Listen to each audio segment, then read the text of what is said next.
What's up, everybody? Welcome back to another episode of Blindside Sports.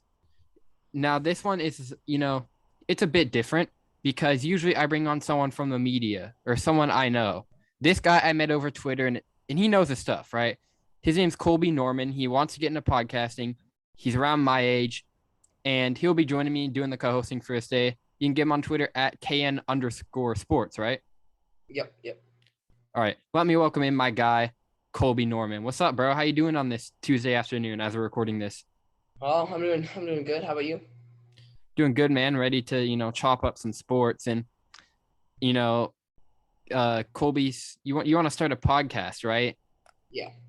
Yeah. KN_sports on Twitter, and you can kind of see what he wants to do over there and go vote on a name, give him some ideas because he's trying to start it soon and he seems like it's going to be a good episode. So without further ado, instead of jabbering, let's talk some sports. Now, this wild card weekend was probably one of the craziest football weekends I can remember. Now, we're both young, Colby. So, a lot of the old heads are going to be like, oh, back in 1952. No, I'm playing. But Yeah. a lot of the old people are like, there's probably a crazier one. But for someone like us, this had to be the craziest wild card weekend in a while. You're with me, right? I Yeah. saw it on Twitter. Yeah, and the first story I want to get to is this Bills Chiefs game, which definitely took number one in terms of games for this weekend, as it was a crazy game, went down to literally the final second, and the Bills were able to, it was touchdown after touchdown. I believe there was 25 points scored in the last 2 minutes of that game. None Yeah. of the quarterbacks, they all played well. Mahomes, both Allen both had at least three touchdowns, 300 yards, 70% completion percentage, and they both balled out. And the Chiefs lost it in overtime, and you know The it was kind Bills. of a weird game. Or yeah, the Bills. My bad. I've been talking about KC a lot because I don't know, but yeah, the Bills lost it in overtime. Thanks for the correction, Colby. And it was a hard, fought game for both teams. And this is, to me, this is one of those games that just stings because none of these teams deserve to lose. I mean, we had both these teams are fighting like crazy, and this hmm was, this was just such a good game. So give me your thoughts on this game. I'm gonna give you some of mine. I agree. It was a crazy game. 13 seconds left, and I think they went about 50 yards. I think in 13 seconds to get into field goal range, and that to me that's insane.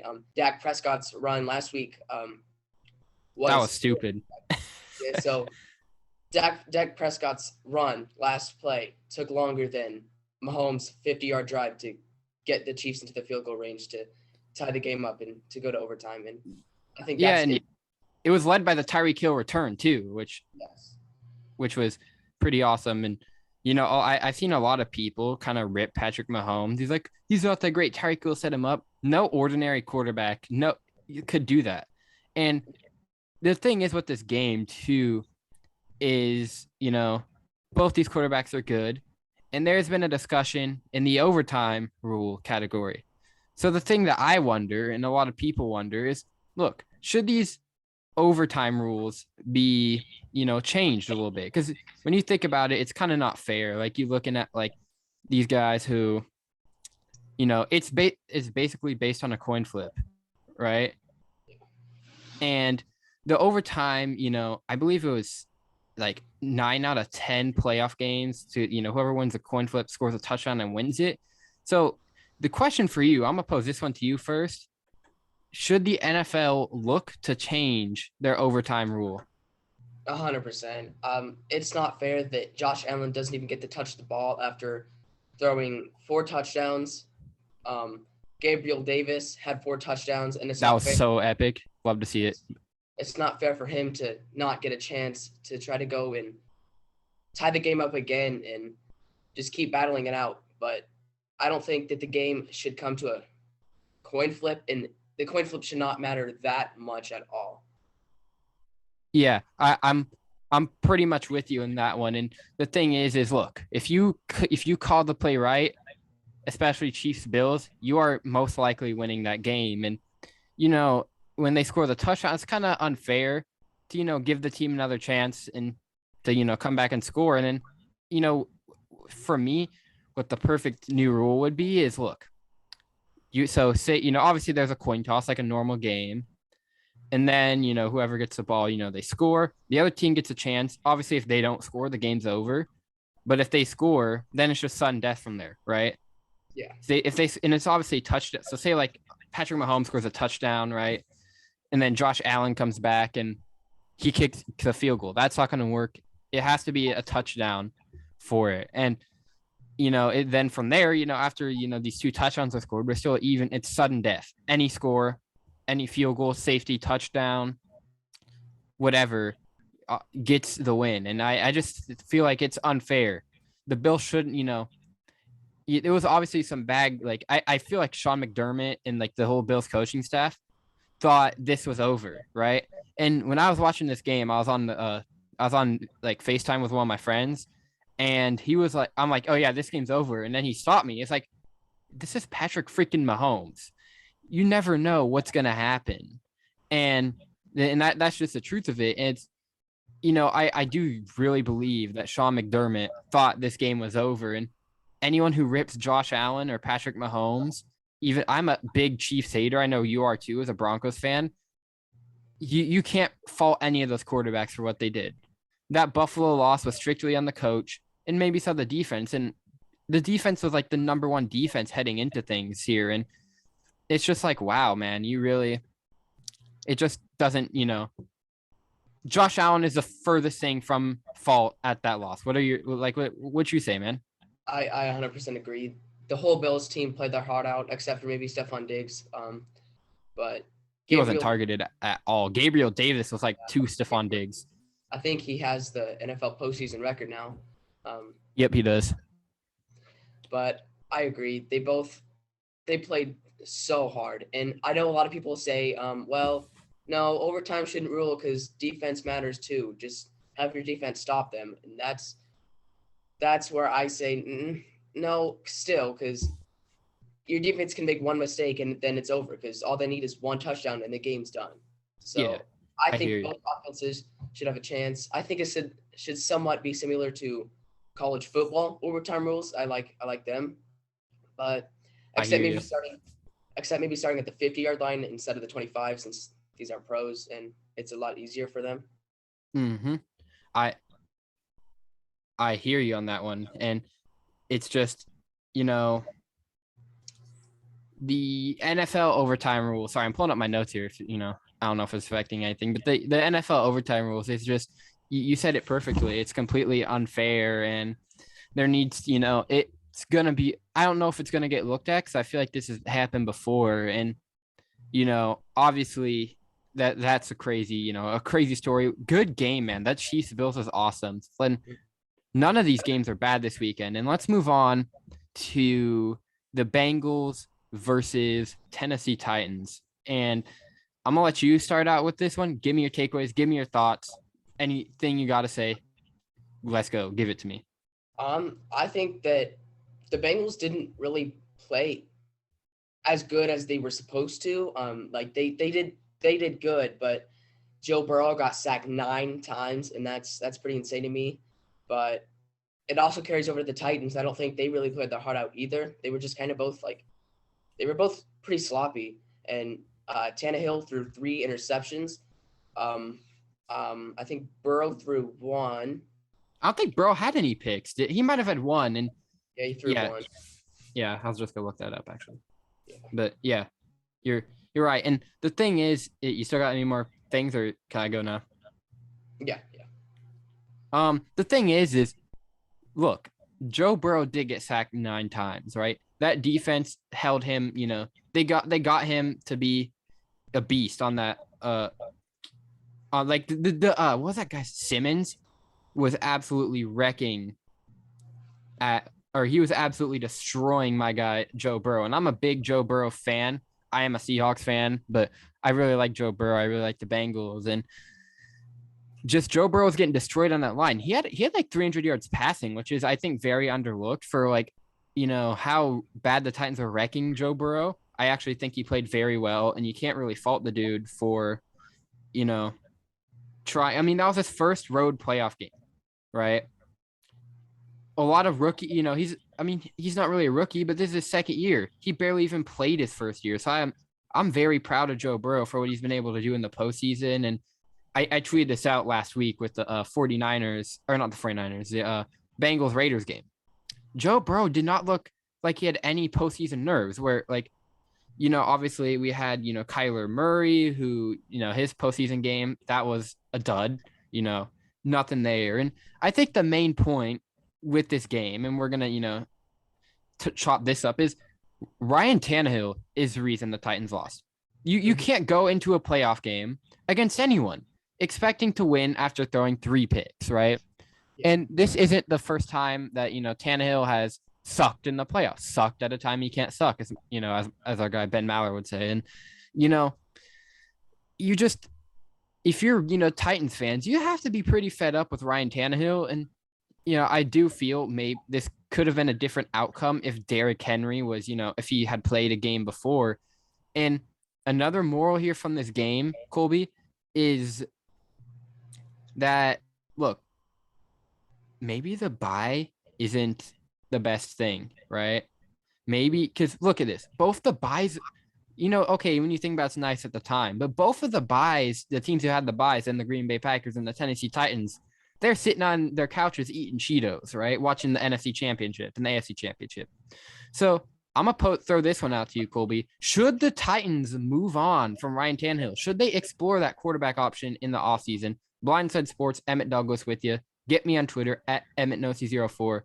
Get the show at Blindside Pod 11. Colby, what do you got, man? I've been a strong believer that Derrick Henry is the one carrying this Titans team. Yep. They kind of, after he got injured, they kind of won a few games, and I was like, okay, maybe they are the real deal. But then Tannehill comes to the playoff game, throws 3 picks, throws 1 touchdown to A.J. Brown. He just did not play good, and I think that Tannehill is really overrated and mediocre. Everybody says, like, he's so good. He's made the playoffs, like, the past 3-4 years. He beat the Patriots and Tom Brady that one year. But I think it's time to move on. His Miami Dolphins side showed up this past week, and he just did not play good at all. And they're going to have a low draft, or they're going to have a high draft pick because they made the playoffs and they were number 1 seed. So they're probably not going to be able to draft a top tier quarterback. So you have to look into free agency and trades and stuff like that. But I still think you want to keep guys like Derrick Henry, obviously, and A.J. Brown. Oh, for sure. And A.J. Brown. That defense, I would keep that defense. So I think that they just need to move on from Tannehill, and they'll definitely be more of a contender for next year. But you can't come to playoff game, throw 3 picks against a sophomore-based team, and a rookie-based team with Jamar Chase and Joe Burrow. And, yeah. Yeah, I'm with you. And, the thing it's probably going to be, I don't think, it's going to be, the Aaron Rodgers thing is just, it's such a crazy situation there. But, if it's just Ryan Tannehill, this team is very good, right? There's no denying it. You have I want to say Jonathan Taylor's past Derrick Henry in the running back, game. I will say that, but Derrick Henry is the second best in the league, probably the best. The point is, he's a beast, right? And the thing is, Tannehill in his playoff games wasn't really much Tannehill. It was all Derrick Henry who did the work, right? And then, Ryan Tannehill, when you need him, let's just say he wasn't good. And it's just like, if you're the Titans, I'm looking at an upgrade, right? I'm looking at, someone else, because this team is a very good team.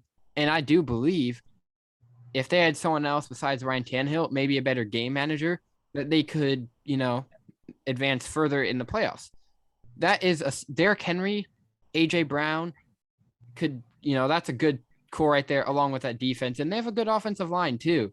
So there's definitely, a lot of things good about the Titans, but there's that one bad spot. That's Ryan Tannehill choking at a time where he couldn't choke. And, it's just all the blame's on Ryan Tannehill. That defense did their part, having Joe Burrow get sacked 9 times. And I'm not discounting what Joe Burrow did on Saturday. Don't get me wrong. What he did was incredible. And that was, a lot of it was the offensive line. We finally saw the weaknesses of that offensive line. And he did throw for 300 yards passing, right? So, yeah. Blindside Sports, Emmett Douglas, and Colbie Norman hanging out today.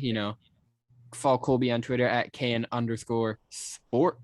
And you can get me at EmmettNosi04.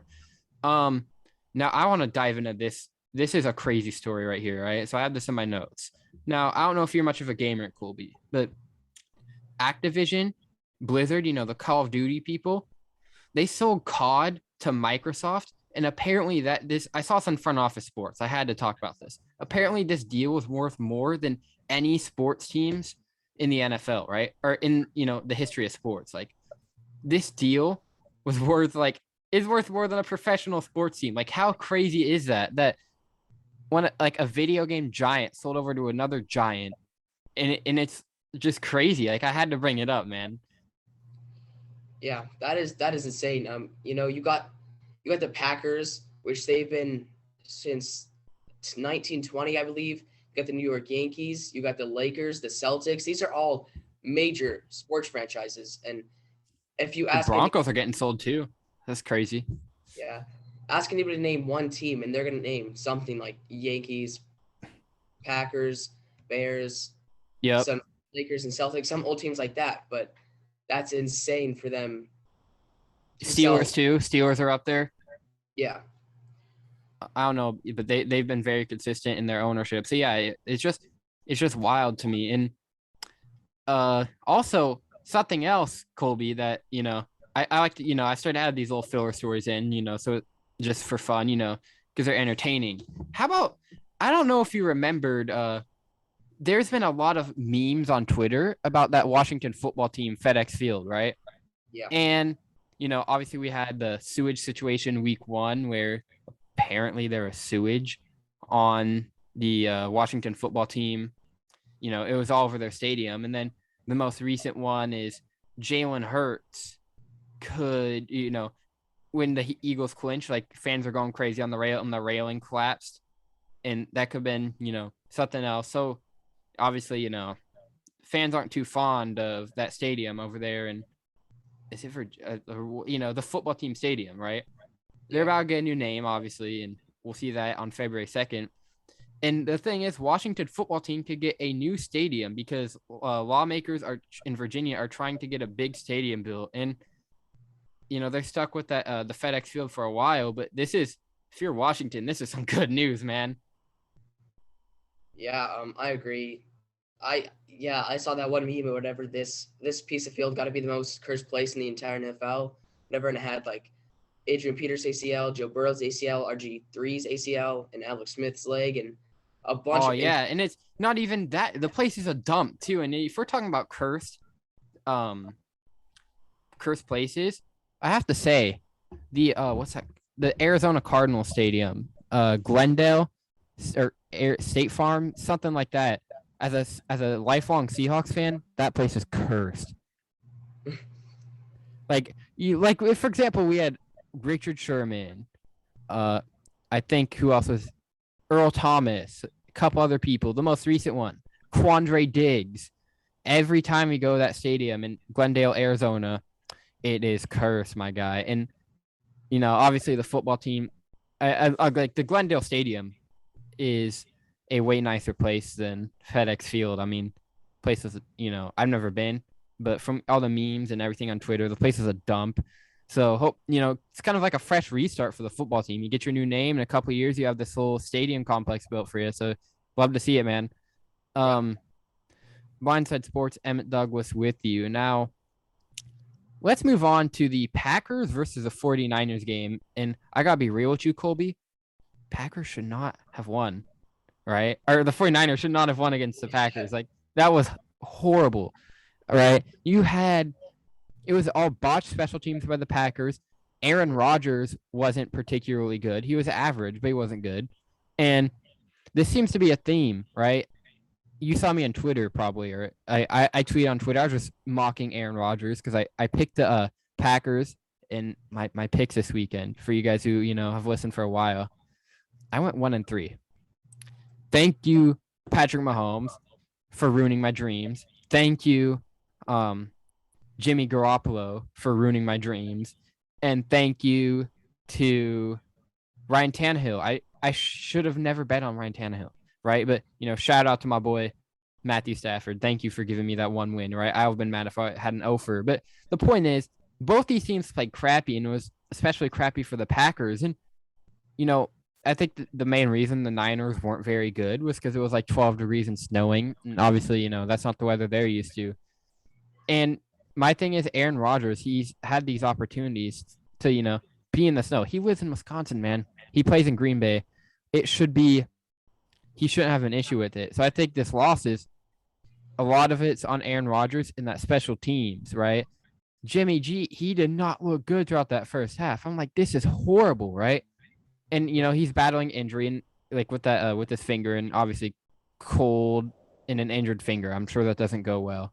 So the Packers, just to be fair, they handed that game to the 49ers. And obviously Aaron Rodgers, who I'm gonna be real with you, I think the guy, I don't really like him after all the stuff he's pulled. They just not even like the COVID. I just thought he was he's super well set up in Green Bay. He's like, I don't know what my future is gonna be, and it's like, you kind of lost the game, you and your special teams. So the question for you, though, I mean, after you give your thoughts on the game, give your thoughts on the game first, and then tell me, is Aaron Rodgers, do you expect him to play another snap in that Green Bay Packers uniform next season?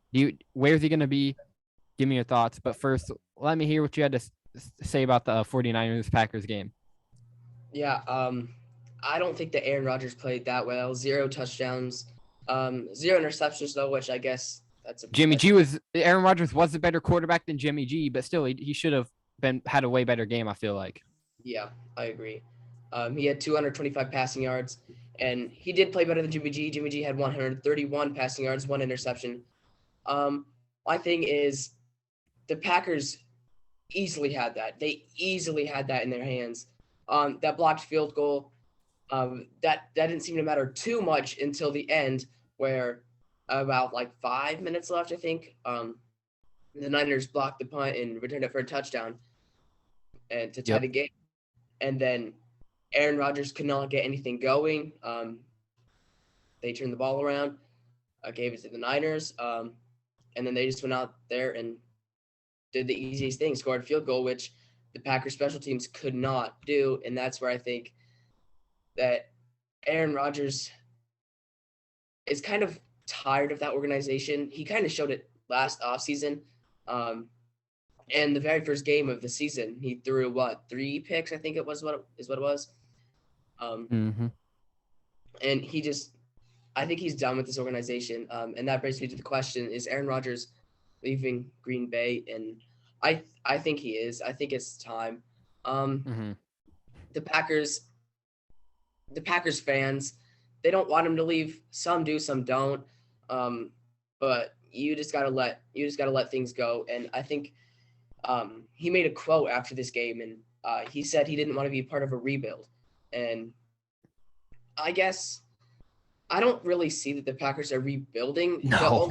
If Aaron Rodgers leaves, I think that's where he kind of messes up. Like, he's saying he doesn't want to be a part of rebuild, but that rebuild's not going to happen unless he leaves. But they got Jordan Love. But this brings me, where would Aaron Rodgers go? And I'm a Broncos fan, so I'm obviously Homer. I'm obviously hoping that he comes here, gets us a Super Bowl. But I honestly think that the Broncos have the best chance of getting it right now. I heard that the Broncos had a 9-hour interview with Packers offensive coordinator Nathaniel Hackett, which I think that if we get Hackett, then we have a way better chance of getting Aaron Rodgers. But I just don't know where else Aaron Rodgers would be comfortable at. And that's my take on it. Where do you think he'll stay or what? I if I'm Aaron Rodgers, right? I personally, knowing Aaron Rodgers, he's gonna leave. But something that I believe it might have been Rob Parker or somebody mentioned this on Twitter, and I'm like, yo, that's a rock solid point. Aaron Rodgers is if he goes, obviously like a lot of teams that are rumored to get him right now are in that AFC West with the Broncos, Chiefs, Chargers, Raiders. It's obviously the Broncos and the Raiders who are rumored, and some other teams. But if I'm Aaron Rodgers, that your division is not in a good spot right now, right? The Packers with the Vikings, the Bears, and the Lions, you have that division. And if you're going, like I said, I do think he's gonna leave. And if you're going over to Denver or Denver or Las Vegas, you are playing Patrick Mahomes and Justin Herbert twice, right? Yeah. And out of all those teams, though, if I, because I do like I said, I think Aaron Rodgers is gonna be like, I don't want to be here. And out of all those teams, I do think he is gonna ask for a trade. And I think for him, like of like Broncos, Raiders, I heard Saints are rumored and they all Sean Payton. So I don't think that's happening. Real talk. I actually just got some news, breaking news here. Really? Yeah, Sean Payton has just decided to step away. Oh, that's what I said. Yeah. Oh yeah. Yeah. You got me hyped up. I'm like, oh, so a funny story is I don't know if do you listen to like a lot of other people in the media? A little bit, not too much. So I had Eddie Garcia on, right? He does updates for the Ben Maller show, which is the overnight show, and I really like that show. You see me tweeting it all the time.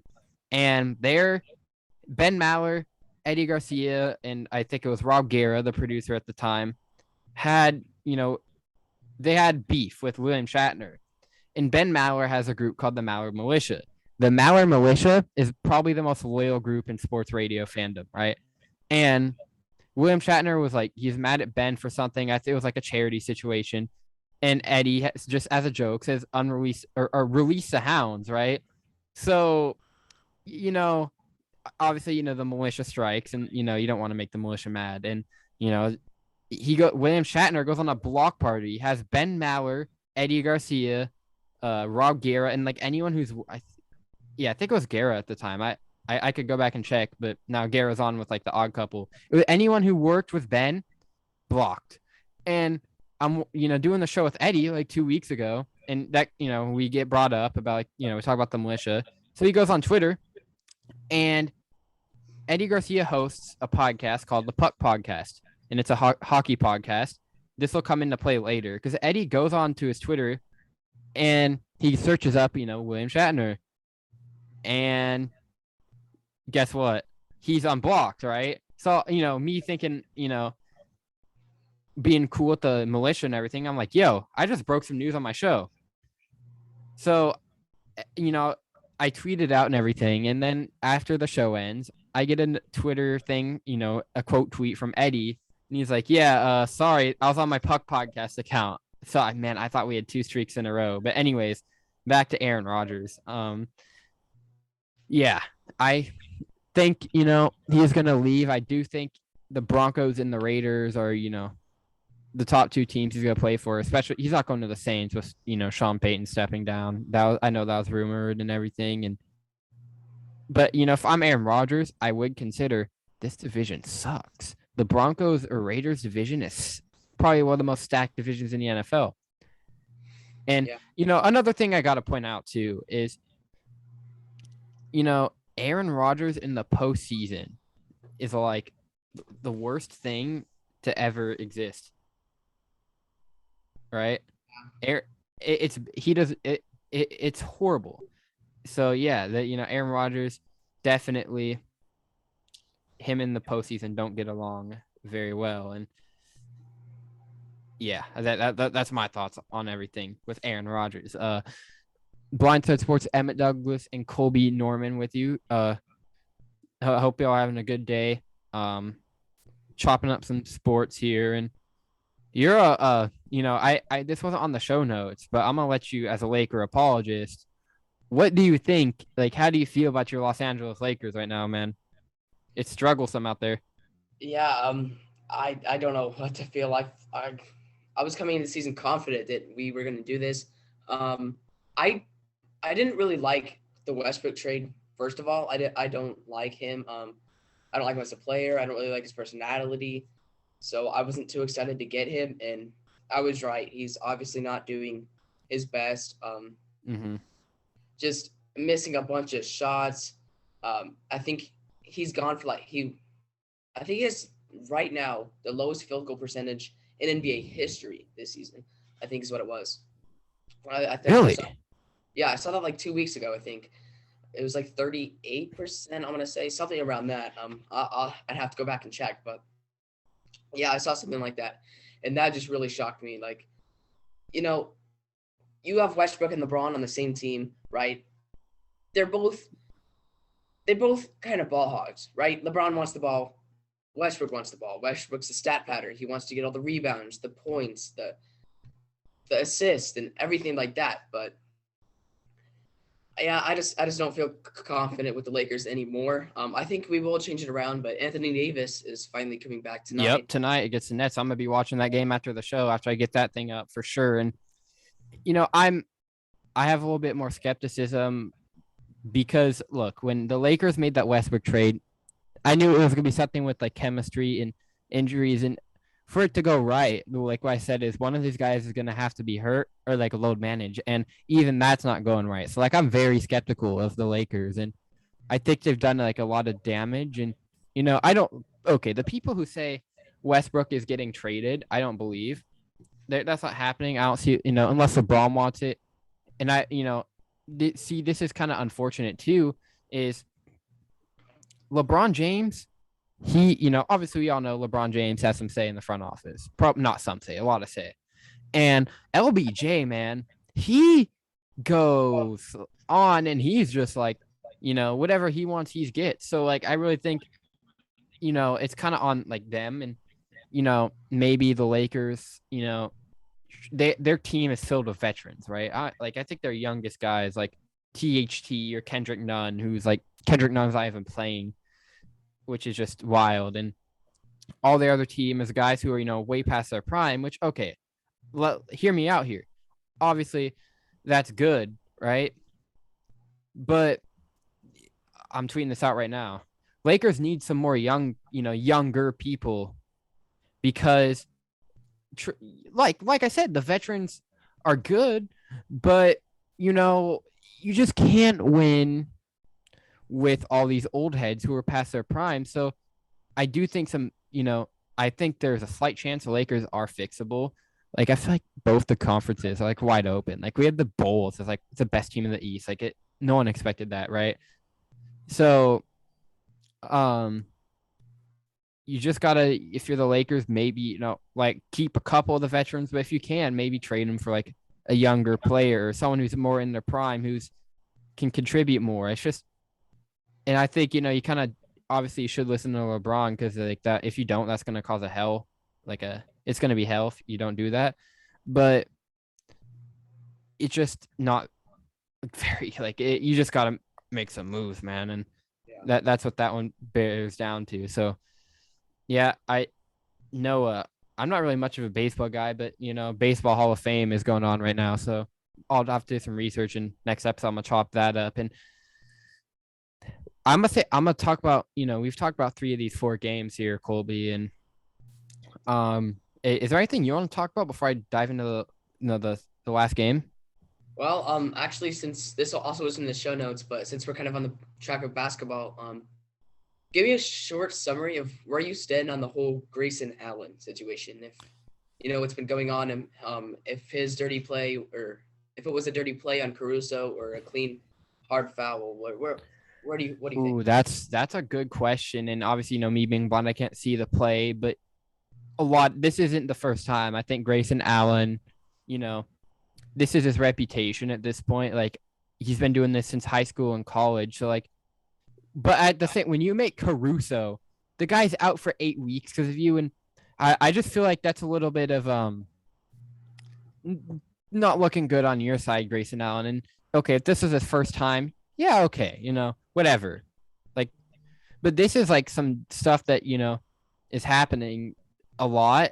And I think, something needs to happen. And, you know, I wouldn't be shocked if something, I don't know, I've been focusing more on football. I mean, I've been watching some NBA, but I haven't really heard is like anything happened to Grayson. Like, I feel like fine, or, he's not that good of a guy, like a player. So maybe he gets released by the Bucks because, like, obviously when Draymond Green was like kicking people in the nuts and stuff, like he got his punishment, but he's such a good player to where it mattered if they had him or not. But Grayson Allen, I feel like you could afford to not have him. Like it's just I think the guy's kind of dirty. What are your thoughts, man? Yeah, actually, they did fine him $25,000, and they suspended him for 1 game. But the Bucks actually came out and made a statement, and they said that they're not going to release Grayson Allen. They think that it was just a hard foul, and they don't think that it was intentional, and they don't think it was a dirty play. But Grayson Allen has had a long past that goes all the way back to Duke, where there's like a 10-minute compilation on YouTube of him tripping people and doing dirty plays. Yeah, So VJ Husky, another guy hosted the show with, even he said, and he covers this more, high school sports. Apparently in high school too, uh, he's had these issues, and it's just something. I mean, he's dirty. I don't obviously like if the Bucks are willing to keep him, then that's cool. But like I want I feel like if it was another team, he's not that good of a player to where like we need to get rid of him. So I understand where the Bucks are coming from. They're obviously going to defend their guy unless there's a lot of backlash from us, the fans. yeah, they're actually the Bucks are facing a lot of backlash right now. Oh yeah, because that was a super hard play from like what I've seen and heard, and the guy's out for 8 weeks. That rarely happens, man, from a foul. And I just feel like something needs to happen to Grayson Allen. Like for 1 game, 25K for his like a millionth offense, and if there's really I just pulled it up. There is a 10-minute compilation of Allen tripping and being dirty. If that's this is how he is. So like I feel like he tell me if I'm off on this, right? Vontez perfect. Oh yes, yes. Yeah, maybe he's like the more he's not. I don't think he's as wild as Vontez perfect, but he kind of reminds me of Vontez a little bit, right? Yeah, yeah. I can see the comparison a lot. Yeah, it's just like, come on, dude. Like, yeah, I get it, but yeah. But it's funny too because all the Lakers fans are just trolling, trolling Grayson Allen on Twitter because like Alex Caruso was like kind of that player that everyone loved, and yeah. Is there any other thing you want to talk about? Or do you want to dive into this last game? I mean, football, basketball, whatever. Let's. I think we're good to dive in this last game here. All right, now I think this is probably the weirdest game of the week, right? This Rams Buccaneers game had me going all sorts of because I picked the Rams to win, right? And I picked the over. And the game was just crazy, and it got to a point where it's like, oh man, it's Tom Brady, like Tom Brady's done. Ha ha ha, no more Brady. And then like he comes back and you're like, Brady just Brady's doing Brady things. And it actually wasn't the Buccaneers playing the Rams. Their last 7 drives, right? One of them was a game-winning field goal. There was like a missed field goal, 2 or 3 fumbles or punts, and then like I think it was 3 fumbles and like a couple punts. And so the Rams were like Matthew Stafford. Had a pretty solid game. I feel like it was mostly Cam Akers who choked, who had the fumbles, and there's a bunch of these fumbles. It's like the Rams are trying to lose. That's what it seemed like at the last like while of this game, because at halftime in like the third quarter, the Rams had it in the bag. Tom Brady looked horrible. And look, man, I said this going into this is the thing is Tom Brady didn't have a lot of those weapons, right? He didn't have, he had Leonard Fournette back, but I think Tom Brady's issue was the 2 offensive linemen, his superstar linemen, Tristan Wirfs and Ryan Jensen, not there. not there. And, you lose Chris Godwin to an injury, and then you have Antonio Brown, who probably takes the biggest douche of the year award, and what he did. And Yeah. the Bucks are very down, and the Bucks were really lucky last year, considering that they had no really major injuries. This year, a lot worse has happened to them. So I kind of knew that Rams team, what we saw in the playoffs against the Cardinals, I was like, I think they're gonna bring that every time. And that first like 2 quarters, until like the last minute when Cam Akers fumbled, was like all Rams, right? And then that's when the momentum started to change, and the Bucks almost completed the comeback until, you know, the best wide receiver quarterback duo in the league, Matthew Stafford, Cooper Kupp, went out and just like completed a pass, and it, did their thing. And it was like Matthew Stafford almost fumbled too, which I find that hilarious. Complete the pass, send Matt Gay out for the field goal, and it's over. That was such a crazy game. And what are your takeaways from this game? Then I have one more question to propose to you after that. Yeah, I think that I was actually driving, so I was not able to watch the game live, but I had updates on my phone and everything. But I checked the score and it was 27-3, right? I'm like, oh wow, the Rams got this in the bag. Yep. But then you know that brings you back to the Falcons Patriots Super Bowl. Yep. Tom Brady was down 28-3 and he made that comeback. So I was like, well, maybe not, but then all of a sudden the Bucks just started climbing and climbing and climbing back up there, and I'm like, oh my gosh, it's really going to come down to this. And then you know Matt Tom Gay Brady. Matt Gay kicks the game-winning field goal, and I was like, wow, this is insane. 3 games so far, because the Bills Chiefs game hasn't gone yet, obviously. 3 games so far, and 3 game-winning. All separated by a field goal. How about that? Like, something I completely forgot to mention. This is a good point by you, Colby. All these games were separated by a field goal, man. Like all these games, like during the wild card, I'm not gonna lie, I turned off, obviously Bills Patriots after a while, and just like what you were doing, right? I just keep the stuff on my phone and kind of look and see what was happening. None of these games, I was so entertained by all of them, and I was just like, wow, like that's crazy.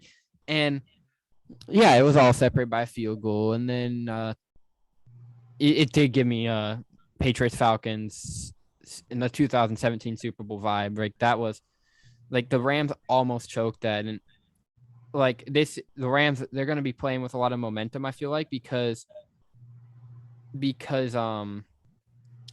obviously they you know what they did. They sent Odell Beckham, who I ripped the signing, and I'll admit it here. What perfect timing for the signing. And it's cool to see Odell actually be good again, because he had the slump of forever where he was just nothing. And, getting him out to LA where he's actually happy, in a good culture. He really just played like a true, receiver that like the Rams needed, and filled in for Robert Woods. And yeah, I just think it was crazy how it was almost that choke job. And the next question I have for you is Tom Brady. What's he doing, man? What is he staying? What's he doing? Like staying with the Bucks, retiring? What you got? I've been following this a lot because it's actually interesting. It's not that it came out of nowhere, but it wasn't really that expected, right? I mean, nobody really talked about Brady retiring after the season until after that game. So he's obviously pretty old. He's been in the NFL for a while now. He's been mentioning that his wife is going to have a lot of impact on his decision, and he doesn't know, he can't predict the future. But I think he'll go for one last dance, Michael Jordan style. I think he'll go for one more year. I mean, why not? It's hard to end a career like this. Obviously, I'm not going to go and expect him to go just absolutely romp on the season and win another Super Bowl, but it's tough. You were down 27-3. You had that game right there in your hands there at the end, and then it all just folds right back down on you. It's tough to end a season like that, or tough to end a career like that, especially as the GOAT winning 7 Super Bowls. So I think I'll go for one more last ride. Well, what do you think?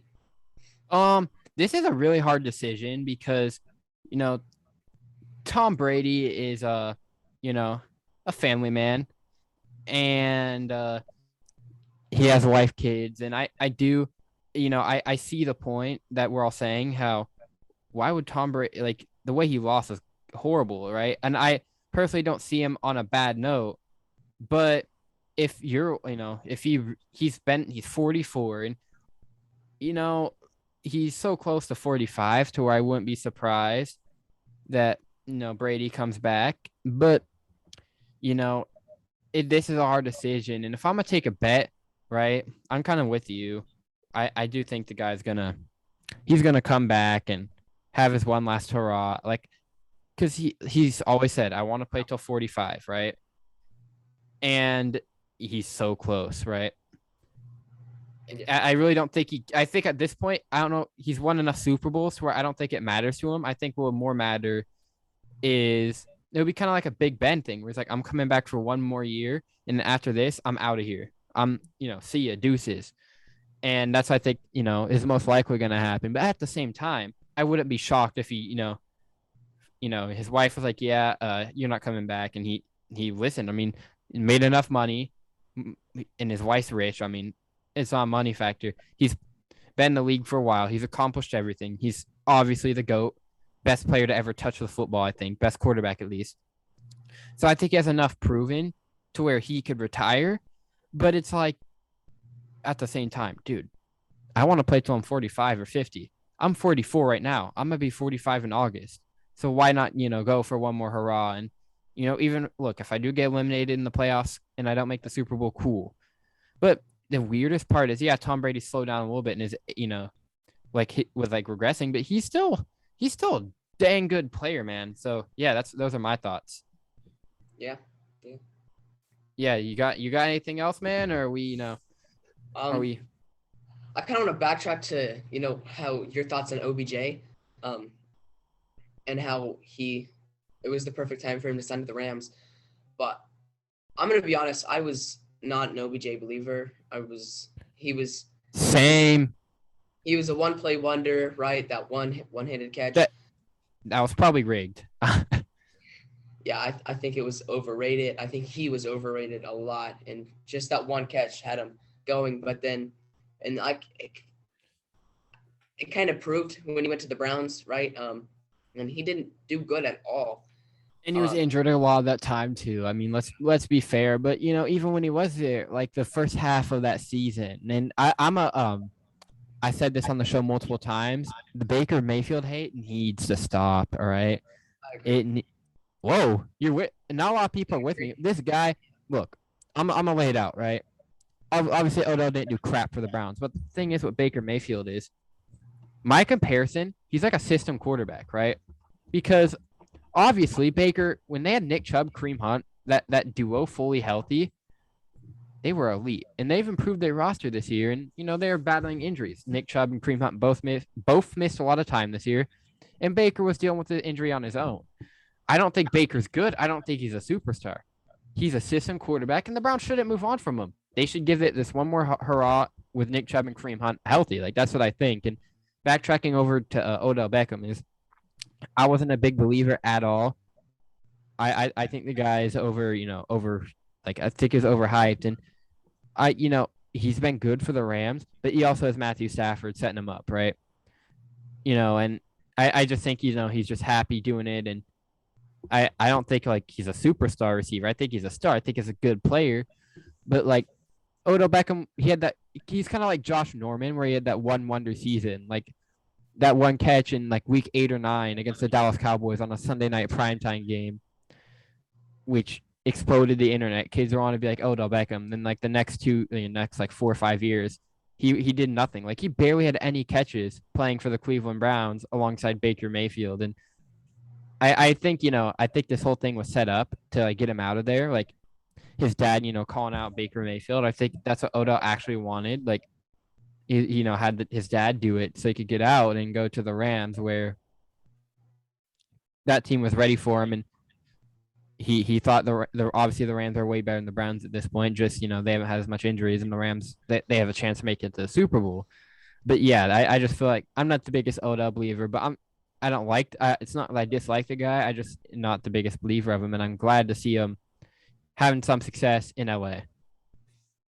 Yeah, I agree. I think it was a good signing for him. Obviously, in the middle of the season they traded for Von Miller. Yep. Broncos. Then they get Odell Beckham. Robert Woods has a season-ending injury, so it was really perfect timing. But then I think they went on a 3-loss streak with right after getting Von Miller and OBJ. I think they had a 3-loss streak, and I was like, well, maybe the chemistry. Yeah, that's I was like, yeah, maybe this didn't work, and I'm completely with you on that one too. It was just we all writing out the Rams, and I with this season, with how weird, like this is probably one of the crazier NFL seasons like we've had. I've like 3 weeks, like I didn't buy out the Rams, but I had some concerns. And Matthew Stafford, how about he even like the last like I'm willing to say the last half of the regular season, he was different. Man, shut all of us down in the playoffs. Look at him now, man. He's been on a tear, and I'm a Seahawks fan, but it's cool to see that Matthew Stafford is doing things. And I have a Niners fan friend, so like I'm rooting for the Rams, but I don't know who I'm gonna pick. I haven't done much, done much thought at all into this. But yeah, those are my thoughts. Yeah. And okay, since you're a Seahawks fan, yep, I'm gonna ask you, what are your thoughts on Russell Wilson? Is he staying? Is he leaving? Good question. So I'm actually looking at some Lakers stuff right now on Twitter, and look, this whole this guy has thrown some very, very, very mixed signals, right? This guy, one day he's like, I'm a Seahawk for life, whatever. All this, right? Spitting out all what he's been saying. And now he's just like, yeah, okay, I might explore my options. If I'm the Seahawks, I'm not trading him unless he forces his way out, right? Unless he holds out. And the thing is with Russell Wilson is he's not going to do that. And I just, but at like the same time with Russell is, if we have to trade him, we have to trade him. There's something wrong. There's some work that needs to be done with the Seahawks. I mean, we can all say that, like there needs to be something done, and I think it's more coaching than anything. And they finally fired Darrell Bevell, their defense coordinator, and I'm enjoyed by it. But yeah, Wilson, I almost call him Russell Westbrook, and he stopped looking at Lakers propaganda on Twitter. Russell Wilson, that's a very interesting thing. Like I said, you get Russell Wilson who gives very mixed emotions, and I don't know, like I just look, be like, just look, I don't want to be here, and I'll show more respect. But if I'm the Seahawks, I'm not trading him unless he makes me trade him, right? Unless there's like some sort of like outburst where like he just isn't playing and he's doing no good and he doesn't plan on coming back, then that would, out of all of them, there's been a lot of hauls on Twitter that I've seen where it's like Ryan Tannehill and like 3 first-round picks. I mean, I'd be down with that, but the issue is the Seahawks can't draft in the first round. Yeah. Yeah, what's up? Go ahead. I think about Russell Wilson is I do agree with you. He has mixed feelings. He's always talking about how he's always with Seattle. Oh, and here, I got one more thing before you go on. And yeah, I do think there needs to be some stuff done on that, like obviously. But the thing is, something we do realize. I'm a big Jamal Adams supporter. I think I really like what he's doing. So you probably disagree with me, but I think it was a good trade. But with that trade, we don't have much assets in the draft. Like we don't have our first. So I mean, linemen are pretty easy to get though, and that's really our main issue. And also another thing too is is Rashad Penny. That guy is a legend, man. If he, but I'm not gonna go on the the bandwagon Seahawks hype train and be like next Marshawn Lynch or next best running back, because Rashad Penny, he's like a piece of glass, my guy. The guy is like, he's so easy to get hurt, and I just can't buy it unless he can do this for a full 18 game season. And I think what would make it, maybe we get another lineman or two, and I think Rashad Penny is finally making Russell Wilson happy, because that's the issue with the Seahawks until like the last couple of weeks. Their run game was absolutely atrocious. Yeah, they have a lot of options for running backs. Actually, they had Chris Carson. He did really good in the first when he played in the first half of the season, but he got injured obviously. And then they have Alex Collins, Rashad Penny, DJ Dallas. All these guys are okay. They're they're all good, right?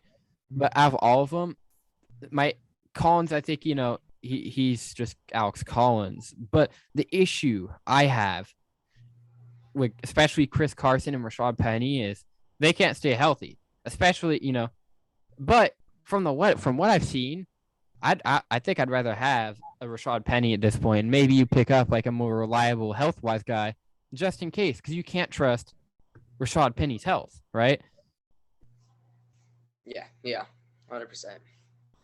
And yeah, I just feel like they obviously, if the Seahawks are in for, a new rebuild, and I don't say rebuild. I think, this division is very good, the NFC West.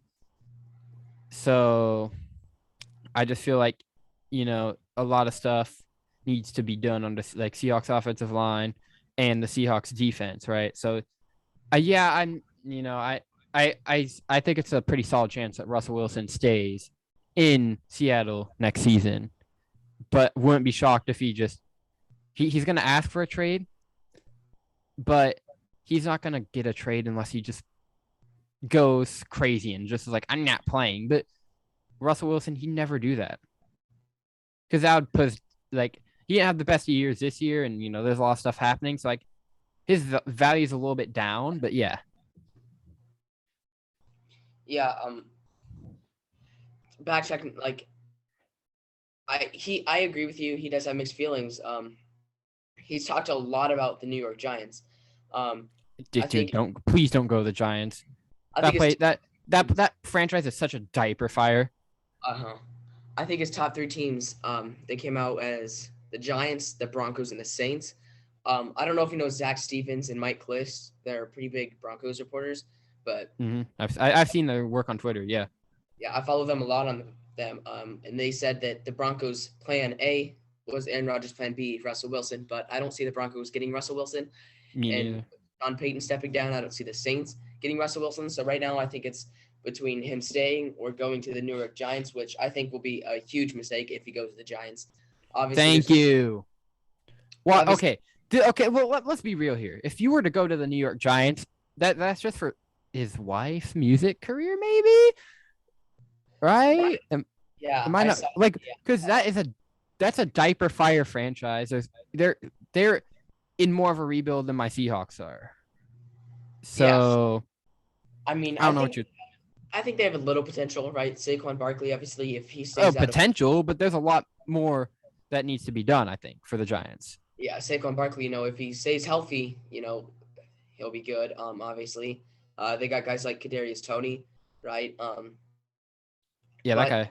Jones obviously isn't it, but I think Russell Wilson is better staying off with the Seahawks. He's got targets like DK Metcalf, Tyler Lockett, guys like that. They got a good run game. Stay healthy. If they pick one more guy up, their defense isn't really that bad. Jamal Adams, I guess he's okay, but okay.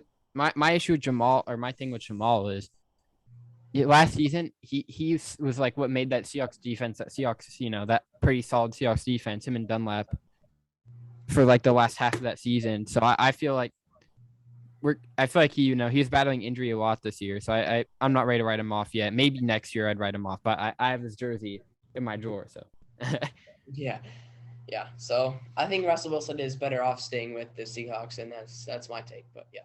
Yeah, I agree. Is that all you got, man? Or you got anything else for me? Because that's all I got on the show notes. I think we had a pretty good show today. Yeah, I think that's it.